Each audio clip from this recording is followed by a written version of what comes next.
That's why today we want to actually build like a timeline for everyone to analyze and show everyone actually at what age, what should we be doing and what should we not be doing.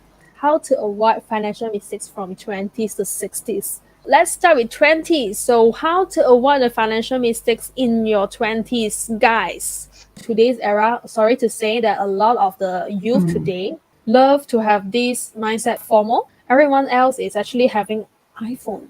I need to have one as well. We have seen this trend coming up. When we start to actually go out and work, we can actually avoid this kind of thing because the fear of missing out actually may cause you to overcommit on things that you can't afford. I think at any point of life, everyone has to go through this FOMO thing. But just that if you could afford, please afford it, whatever you could afford in your bank account and not out of credit card that you to own money to buy. There's not knowing that the consequences of credit card, the compounding of the interest is crazy. The bag maybe costs you like maybe 10,000. Because of you use credit card to pay and you can't pay back, and you know how much that bag's going to cost you end of the day? Maybe 30,000. Seriously, because of the interest that you're not paying every month. It's a lot. You can live within your means if like what you want to say if you're earning that money. But if you're not earning that kind of money and yet you want to overcommit into something really very expensive, then think twice. The second thing is saying no and delay your retirement planning. This is probably what a lot of people have been telling me. I'm so young. Why do I need to plan for my retirement planning so soon? As what we actually have told you earlier, you may be very, very surprised if the earlier you start, the compounding interest is actually going to help you so much that eventually, if you're not doing anything at all, if you're putting into the right financial tool, the interest compounding effect is going to help you out a lot. That is generating you a lot of passive income without you even knowing. Just like maybe in the 20s, you only need to save $300 for the same object, the same goal. But if you start just 5 years later, maybe that 300 will become 500, for example. If you're going to start at your 30s, to reach that same amount at your 30s, you might need to save up about 1 month, 1,000 ringgit just to reach that amount. That's the effect of a compounding interest, isn't it? So, of course, is to start young. If one of the things that I could turn back clock is like, I would rather save like consistently 300, 500 every single month if I could turn back clock. Yeah, that's one thing. Okay, so the next one is as what we say, overspending on credit cards because you have the formal mindset, abuse your credit card and then you spend more. Because if you have a huge loan on your credit card, right, it's also going to affect your credit scoring. For example, if you want to buy more assets in the future, like car, like probably your house, maybe your business loan, everything will be affected as well. That's why, right, overspending on credit card until you can't afford to pay is really not a very good habit at all. So try to avoid that because you're still young. So being stuck with credit card debts at such a young age, right, is actually not a very pleasant experience at all, I can tell you. So first and foremost, I would like to introduce myself. Once again, I'm Chanel Chong. Currently, I'm an asset planner from Rockville. I also represent Hong Leong Assurance as an insurance planner. 3 years ago, I co-founded property rental management company, and currently I also own a YouTube channel. So next to me, we have Yvonne. So she is a certified coach to run and organize financial literacy program. Her full-time hustle is about Japanese translation and also tutoring. How about your 30s? So actually, let's analyze. When you are in your 20s, you're probably still having your second job. Probably it's your first car. Probably you're still single. You haven't had a family yet. So what's actually going to happen in 30s, Yvonne? 30s, I start to be a mom when I was 30 years old. Yeah, makes sense. I think that is what a lot of people are experiencing, parenthood. Yeah. A lot of money on kids' education and lots of money on that. You have a first car. How about a second car? Yeah, probably some of you may commit second house for an investment. So actually, let's see what you got to avoid in your 30s. So one of the mistakes is not diversifying your monies into different investments or pipelines. I have seen a lot of people, they are so good in saving money, but yet all they do is to put inside FD, that's all, which I feel is what a waste. If you have the ability to save the money, putting in something that is like something that is giving you 1 to 2% may not be the best to help you to maximize your retirement planning. So the second thing is very much like what Yvonne's concern. Whatever that you're paying in your 30s is no longer for yourself, but it's more or less for your children already. If you're actually paying so much even during their childhood, like for their tuition fees, for their interest classes, right? So one mistake that you may somehow commit is not planning their education funds ahead for their needs in the future. If you're planning to send them to uni or college, and in the future you have that ambition to send them to overseas, don't you see that if you don't start to plan for them now, it's gonna give you that financial stress later on if you plan it later. Don't forget compounding For interest. Yeah, so imagine if one only has one child, if you happen to have more than one, good luck to you if you're not planning ahead of schedule. yeah, Yeah, have to plan. if you heard it correctly, right? She started to plan before she had a child, if I'm not wrong. For example, right, when my daughter was 7 months old, I already sent her to Shichida. This Shichida thing, right? I already planned like 10 years before when she was born. Like, oh, she has to because Shichida need to do a lot of waiting list, you know. That's a really waiting list. And you think it's so easy. 6 months waiting list, okay. So when I registered her when she was 2 months old, I got a space when she was 7 months old. So all these things is like you have to plan ahead, basically. So Plan ahead, but there's so much ahead. Oh my god, this stressed me out. Yeah. it's But at not least you look at Yvonne now, she's so chill because she already planned for it. So I think that's why lah. That's why, right? This one is what how you should avoid this financial mistake, which is to take insurance lightly when you're around 30s. actually insurance are free. To think about it, insurance are really, really free. Right? To me, insurance is like a sinking fund to me. Putting my money into my insurance policy like a sinking fund so that one day if I need it, I'll claim from it. That's it. but there's few things that I can see throughout. I'm in the industry since I'm like 5 years old, right? Until now. A lot of time insurance is the fastest way to get money out. Number one, because it's liquid. And you might not have so much money in the bank, but you have money in your policy. So if really in dire state, then perhaps one thing. Second thing, it's very expensive to pay, expensive so-called.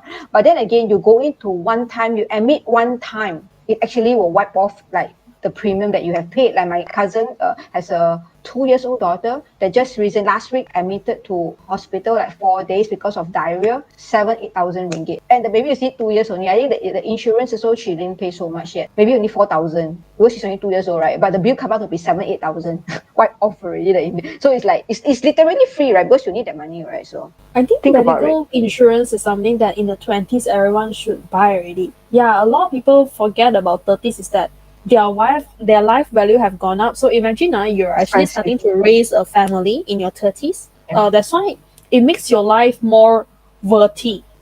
Yeah, because why? Not only that you're still very healthy, but your responsibility have added up because that right now you are already raising a family. And this adds up even more value if you happen to be sole breadwinner of the family. The family entirely rely on you. That's why this is the best time for you to add insurance policy. Yeah, it may be a burden to you, but you may thank yourself later on because in the long run, when your investors are making money, you will actually somehow compensate that. Why? Yeah. Because I have seen in the 30s, it is actually very normal for people to be aggressive in their investments. That's why a lot of people they diversify into different baskets. But always also remember when the more diversified you are, the more you need to even put your money into safer pots of funds like insurance and really very, very safe savings. Okay. Maybe I can share something about my client here. So I have this client, he told me that during his 20s and 30s, he's definitely around 10 times richer than he is right now. He's also very rich right now. But what happened is that he used to be in investment banking line. So last time, even though you're just working in an investment bank, you're actually Earn a very lot. rich because you earn not only that you earn a lot, you also get a cut from the The deals and company's stuff. Yeah. performance as well. So not only Yeah. that, you know very well was about the investments, and investments back then don't really have a lot of choices, right? So that's why they know how to invest. But because he knew that how capable he is into investment, there was a time whereby he saw a very, very potential investments. He just went all in. Because of that, he lost how many figures? He lost 8 figures. 8 figures is a lot. 10 over Yeah. million. Then ever since 100 then, million. he's a true believer of insurance. Every time when he's doing something very risky, he will make sure that he buy another insurance policy. Every time he does something, he will buy another one. Because he says, I don't want my family to live without money because my children meant a lot to me. I can be very broke in my businesses, but I cannot be broke for my family. I cannot stop providing for my family because they have been so used to living that kind of lifestyle. Mm. Yeah. So that's why even though when I knew him, he was already in his mid 40, right? He has been adding insurance for himself for quite a bit lah, right? So he even told me about his mistakes, which is not to be too overly aggressive. Even though you're aggressive, always make sure that you have different pots of funds. So he told me he was so lucky that at that time he had a few insurance policies and he still have some money with a wife that actually helped to save his life, or else, right? He said he really couldn't foresee how he could cope with the life back then. It was really very, very dangerous for his life.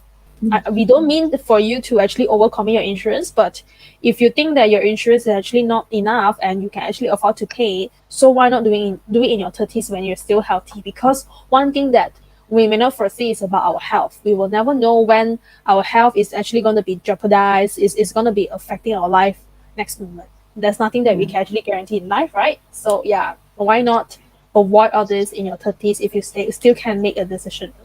How about 40s?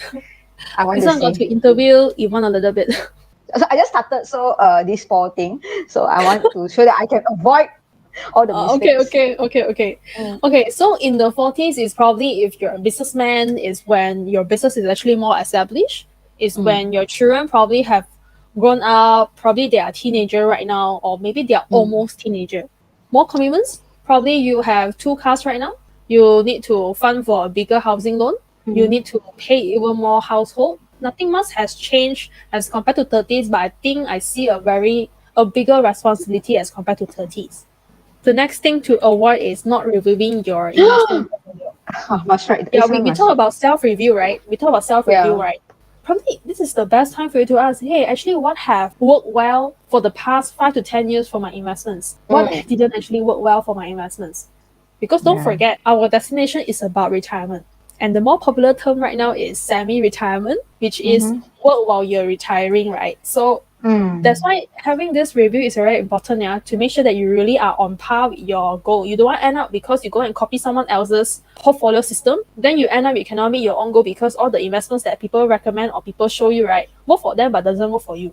Very dangerous at this thing when you listen too much of information advice. It's really actually very, very dangerous. I lost one of the mistakes I lost is like I listened to someone's advice on stocks that I went in. Like I'm a very safe kind of person, so I do not put my whole entire life into it. But then again, yeah, I do lose it. Something that I could afford, but I could have avoided it lah.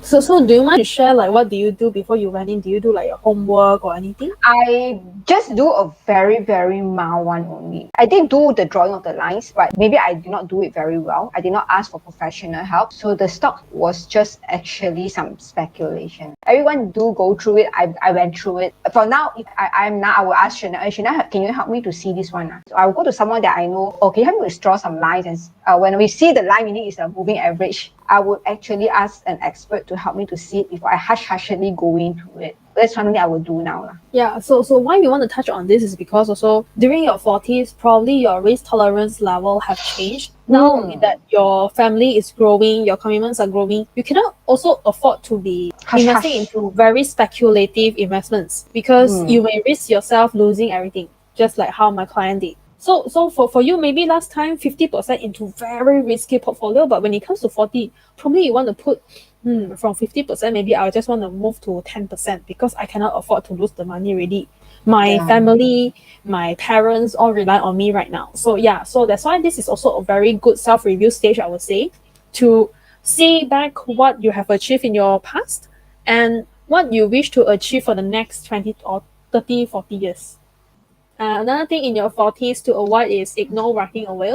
Now, don't forget that 40s is actually the golden age for everyone to accumulate quite a bit of their assets, and their assets can be very valuable. May not be the time to harvest yet. That's why you really need a very comprehensive planning to make sure that all your assets are actually safe. So just now we mentioned in your 30s, one of it to make sure that it's being protected is your insurance. So in the 40s, the more you need to plan on doing a will. Yeah, because probably your children are still teenage, your wife is still young, but may not be able to afford to take care of the children if you're no longer around. So it's actually a lot of commitments here. So that's why you need to write a will to make sure that if anything bad were to happen to you, at least the family know how to move forward at this age. Okay, so Prince, how much does it cost to write a will? So to answer your question, right, in Malaysia, it only costs between a few hundred to a few thousand to write a will, but it also depends on how complex it is. That's why there's a price range here. Writing a will, amazingly, is not just about going into a place, engage with the estate planner to write a will, but more towards about a checklist to help you to address more concerns. It is not just writing all these assets go to who, but more towards like, oh, okay, my parents are so old, who is going to take care of them? My children are so young, who will be the guardian? Who will be the best person to take care of them until they're able to be independent on their own? You have to also allocate a certain amount of money to this particular guardian for your kids' daily expenses, school Yeah. expenses. All these are also So part of your will as well. correct. So if you're fearful that the guardian will embezzle the money, that's why some parents choose to set up a trust so that the guardian will only be able to take up the money on a monthly basis. So they won't be able to abuse the money that is being meant for your children as well. And the guardian gets a pay as well. So it's a lot of consideration. Because based on our experience, things will go ugly without a will. Our life is full of uncertainties. Like we may hear of people who get COVID now and then. So that's why we got to be extra careful here. This is just a general statement about people need to write their will by 40, but in fact, the age actually have gone down as well. I have a client recently that write with me is a 20 over year old. So don't be surprised that actually will planning and estate planning has become a very high demand service already. So if you're in your 40s and you have yet to prepare some an estate planning for yourself, it is time already for yourself.